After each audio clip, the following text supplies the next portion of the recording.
আমাদের শ্রাবণ মাস চলছে আর আজকে গুরু পূর্ণিমা, খুব ঐতিহাসিক দিন। আর আমরা যতগুলো সনাতনী আমরা সবাই লাখ লাখ মানুষ এই নিমাই তীর্থঘাট থেকে জল ডুবিয়ে নিয়ে গিয়ে তারকেশ্বর বাবাকে ঢালছেন। তো এটা আমাদের ভারতীয় সনাতনী যারা আছেন সনাতনদের এটাই তো আস্থা। এই আস্থা বোঝা যাচ্ছে কি এবার 2026 সালের পর যখন এই ভারতীয় জনতা পার্টি ডবল ইঞ্জিন নেতৃত্বের সরকার মাননীয় শুভেন্দু অধিকারীর নেতৃত্বের সরকার হওয়ার পরে নিমাই তীর্থঘাট থেকে নিয়ে আমাদের তারকেশ্বর অবধি যেভাবে ব্যবস্থা করা হয়েছে মানুষদের, তাতেই বোঝা যাচ্ছে কি সত্যিকারে এবার আমাদের সনাতনদের মান সম্মান ফিরে এসছে। আর আমরা তো গর্ব করি আমরা হিন্দু আছি। আমি তো জানি কি আমাদের এটা হিন্দু রাষ্ট্র ঘোষিত, এটা তো হিন্দু রাষ্ট্র ঘোষিত হওয়া উচিত। কারণ কি আমরা তো হিন্দু হয়ে আমরা গর্ব করি। যারা রাষ্ট্রবাদী মুসলিম আছে সে থাক, কিন্তু আমরা চাই কি এই যে আমাদের 2026 সালে নতুন সরকার আসার পর 1 কোটির উপরে মানুষ ছাড়িয়ে যাবেন। দেখবেন আজকে দেখো শনি রবির সোম নয়, তা তো লাখ লাখ মানুষ আছেন, মানুষ ঢুকতে বেরোতে পারছেন না। কিন্তু যা পরিষেবা করা হয়েছে সরকার পক্ষ থেকে মাননীয় শুভেন্দু অধিকারীকে আমরা স্যালুট জানাই।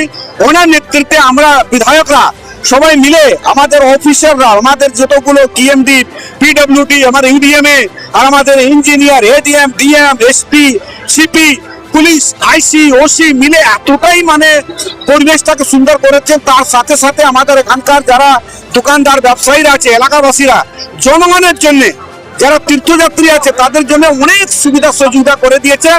আমি সকালকে অনেক শুভেচ্ছা গৌরী অভিনন্দন জানাই। আর আজকে দিনে গুরু পূর্ণিমার জন্য অনেক শুভেচ্ছা বার্তা দিতে যাই আমার এলাকার বাসীদের জন্য। আজকে আমি জল ডুবিয়ে নিয়ে যাচ্ছি। আমরা অনেকগুলো বিধায়ক আজকে প্রায় 8টা থেকে 10টা বিধায়ক আমরা জল ডুবিয়েছি। আজকে আমরা যাচ্ছি তারকেশ্বর বাবা জল ঢালবো।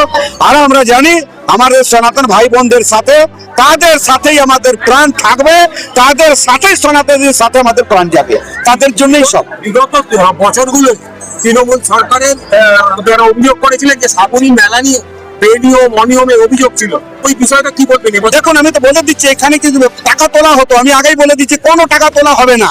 জল ডুবালে চান করলে টাকা নেওয়া হতো, সব বন্ধ করে দিয়েছে। একদম সরকার বলেছে কিছুতে করা যাবে না। হ্যাঁ, যারা যদি ফুল দেবেন কেউ মাটি এলাকায় নিশ্চয়ই নিতে পারেন, কিছু দিয়ে কেউ নেয় নিতে পারেন, ন্যায্য টাকা নিতে পারেন, কিন্তু টাকা তোলা একদম বন্ধ হয়ে গেছে। সেই জন্য ভিড়টা প্রায় 1.5 কোটি মানুষ এখানে সমাবেশ হবে, আপনারা দেখতে পারবেন।